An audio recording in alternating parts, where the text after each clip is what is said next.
Hey, folks, welcome and thank you very much for all of your support.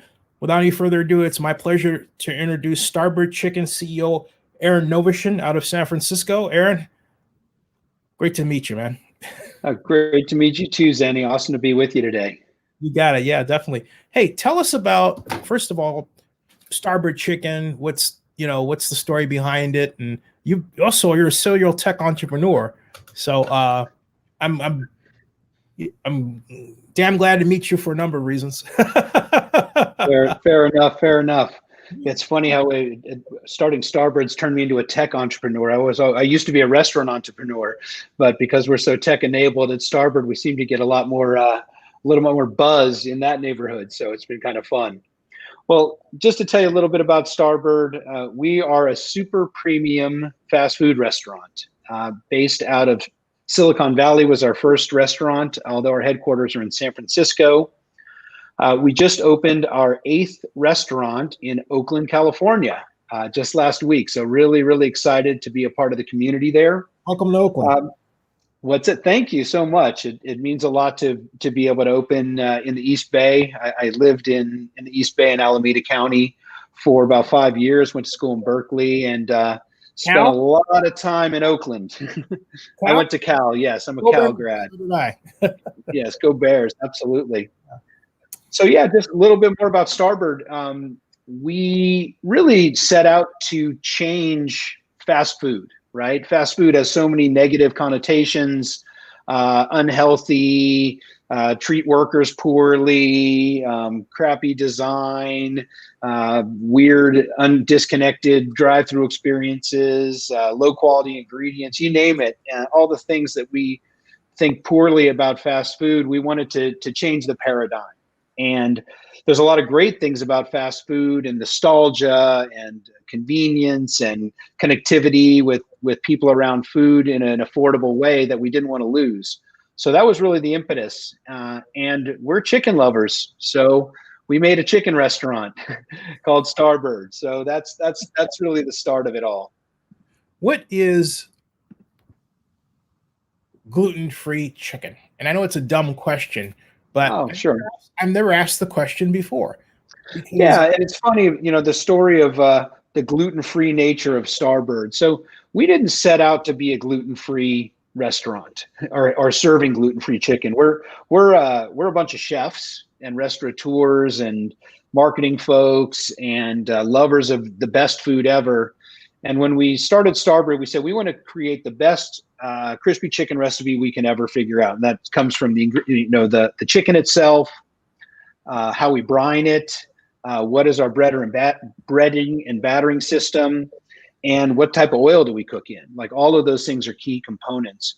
And when we were working on the breading and battering, we realized that we were getting the best performance out of different flours, none of which happened to contain gluten. We actually pulled the wheat flour out, and we're finding we were getting like a lighter, crispier, letting the flavor of the chicken come through more, really clung to the spices and seasonings well. And when we realized after the fact, when we decided on a recipe, we sat back and said, hey, wait a second, this chicken's actually gluten-free too, to boot. So there's a huge benefit there in Starbird chicken being a type of food that people who either are trying to keep away from gluten or who have allergies to gluten are able to participate and eat great fried chicken. Hey, folks, the location is in Oakland, of course. It's at 2353 East 12th Street, and that's actually downtown Oakland.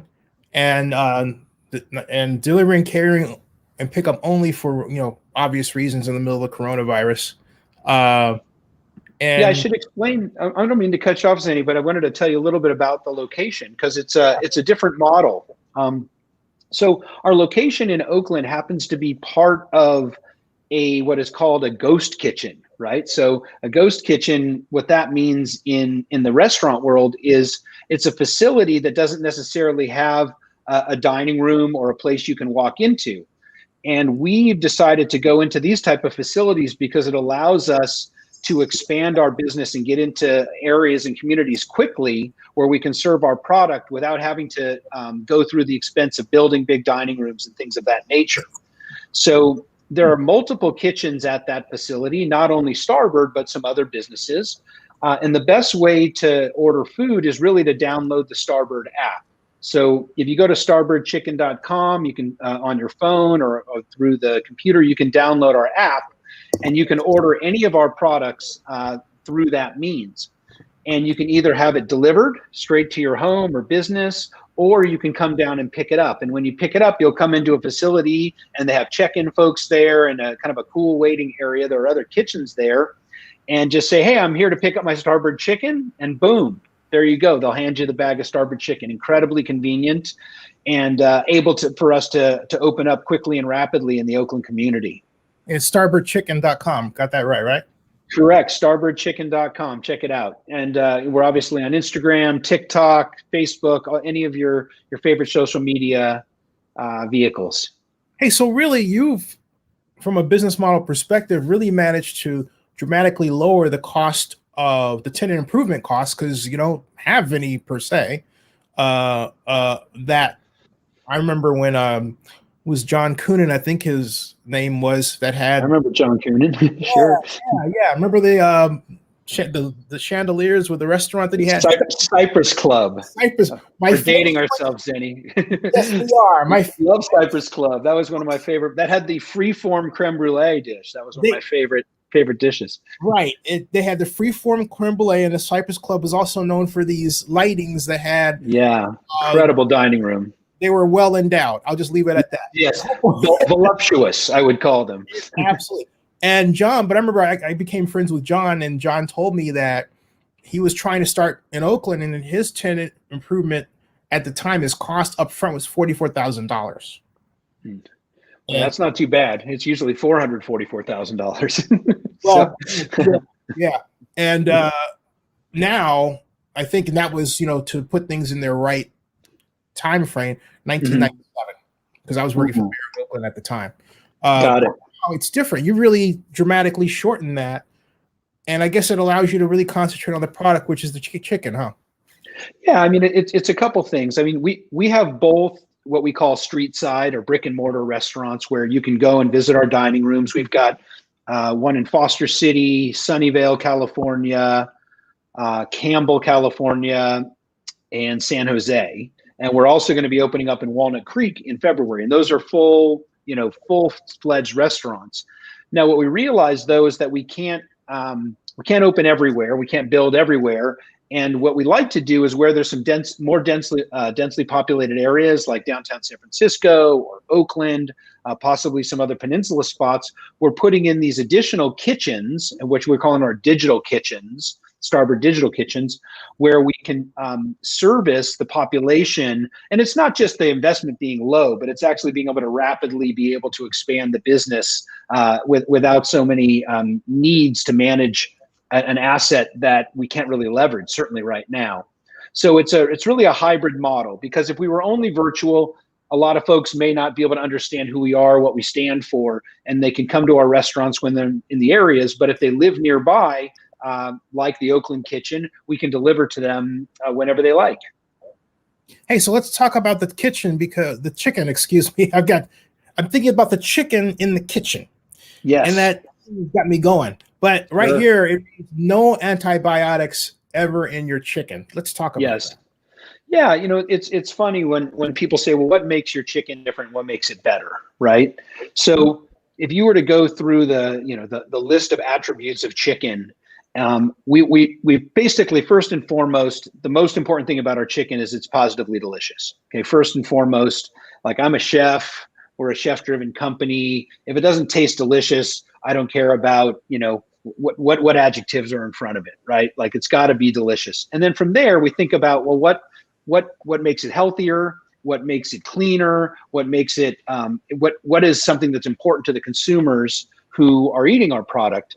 And in all the research that we've done, we found that antibiotics really are not great for the product, not great for its taste, and actually not good for the people who are eating it. There's a lot of people who have sensitivities to that.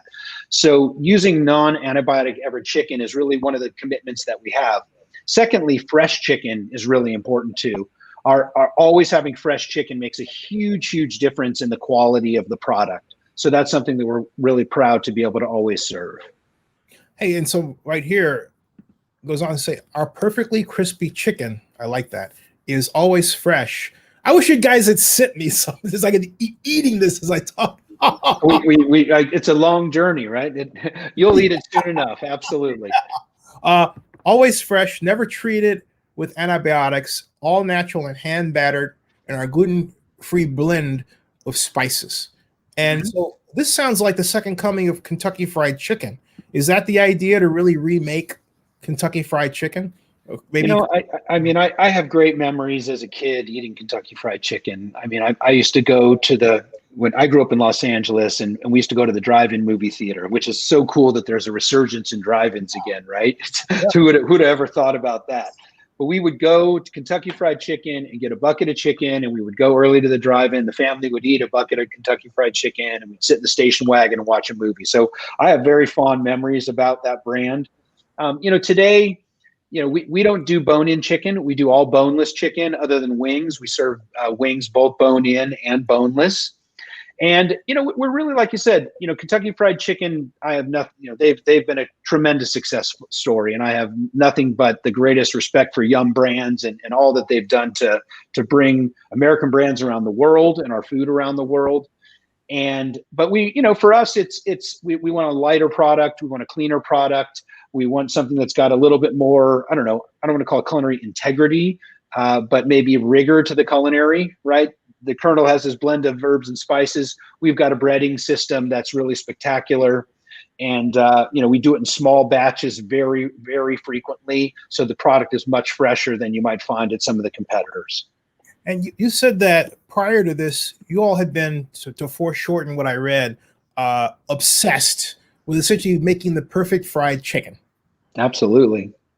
Yeah. So I have another company. It's called the Culinary Edge, and we're based in San Francisco, California. We're one of the largest and leading culinary and branding innovation agencies. And so we work with literally 25% of the top 200 restaurant companies in the world. So I have a team of chefs and strategists and marketing professionals, and we work with restaurant companies all over the globe. And Starbird is actually I don't want to call it the brainchild, but really the creation of the team at the Culinary Edge.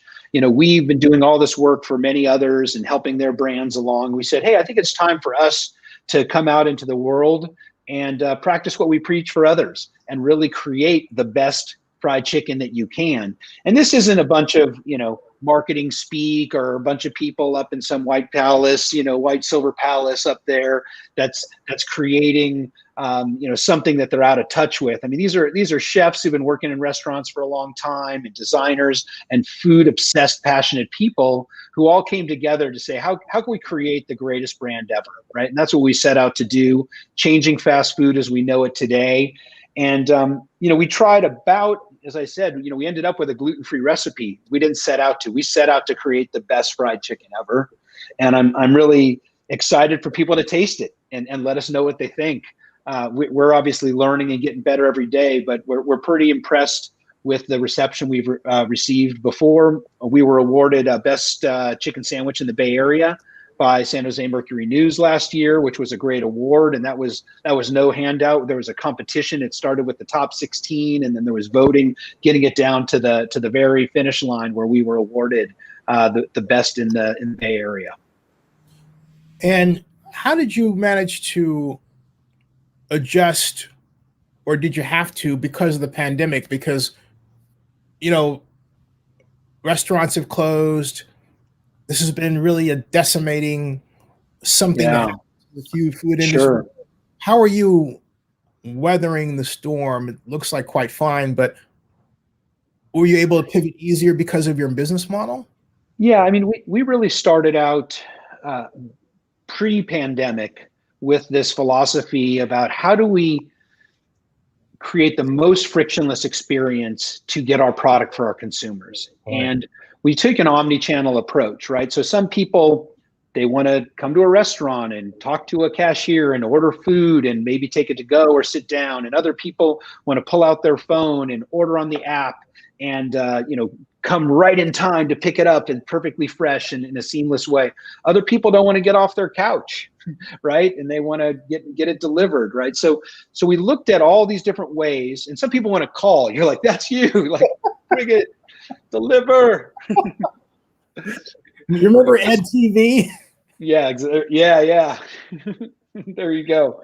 So we were leaning in pretty hard to all of these ways to connect. Another one was catering, although catering has really been removed quite a bit, working with companies to bring them, fresh and delicious food every day.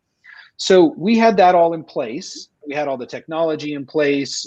We had the easy means to make it convenient for consumers to purchase our product.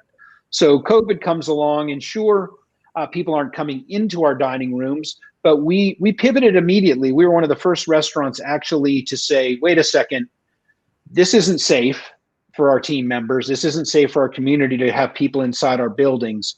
And so we literally closed our dining rooms in mid-March, and we rewired our point of sale systems to go to the doorways. We separated ordering and pickup from different sides, and we haven't turned back, right? We've been 8 months now without a person stepping into our dining room, which is a much safer for our community, much safer for our team members, and really leaned into creating a place where people feel safe to come and easy to get a meal for themselves and their family. And so that has really, like you said, it has served us well. We've built a lot of trust in the community. We've donated a lot to the community. We donated quite a bit to hospitals. We're doing a match a meal right now. If you go to our website or our app, you can order for every $10 meal that you purchase, we'll match that and deliver it to one of the local hospitals. So we're doing that. We did that earlier, and we just reinstated that with so much happening in our hospitals again right now.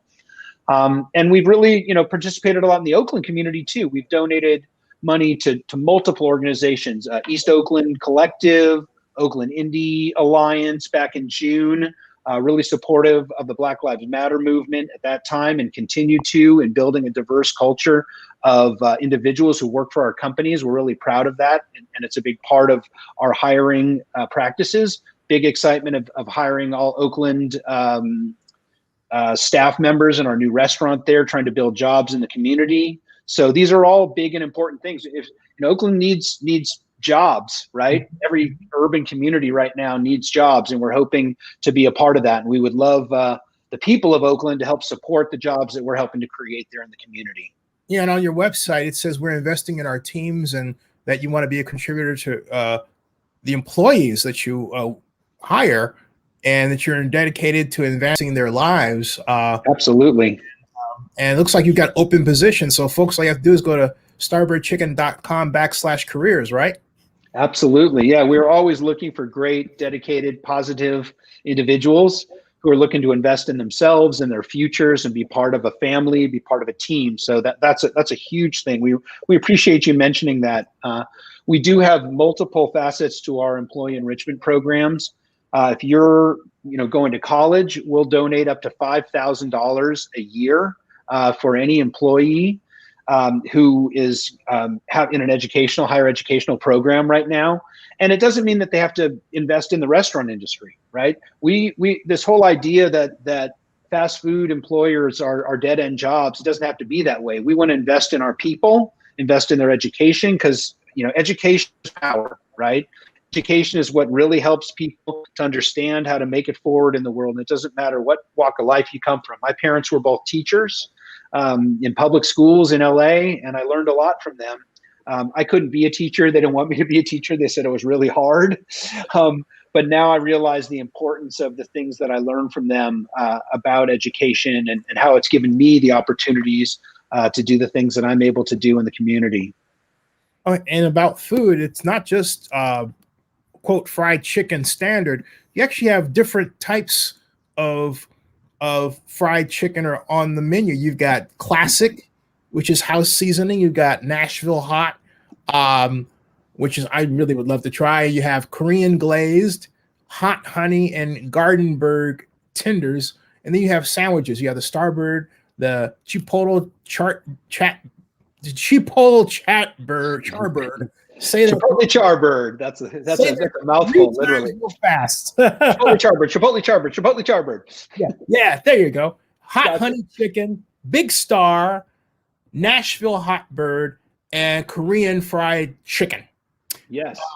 And so that's a great. Oh, excuse me. You've got the free range ranch, the honey chipotle barbecue, and the garden bird. You have salads. You have chicken chop, green garden cob, chicken katsu salad, Asian chicken. You have tacos. Oh my lord! You have California roll, taco. That's a taco, folks. It's a taco. Yep. It's a fried chicken taco with wasabi aioli on it and pickled ginger. It is absolutely delicious. Oh, mouth-watering. Nashville hot bird taco, spicy Korean taco, Senor Baja taco, hot honey taco, taco meal. And you have wings, 8 wings, 10 wings, 12 wings, 20 wings, 8 wings, 60 wings.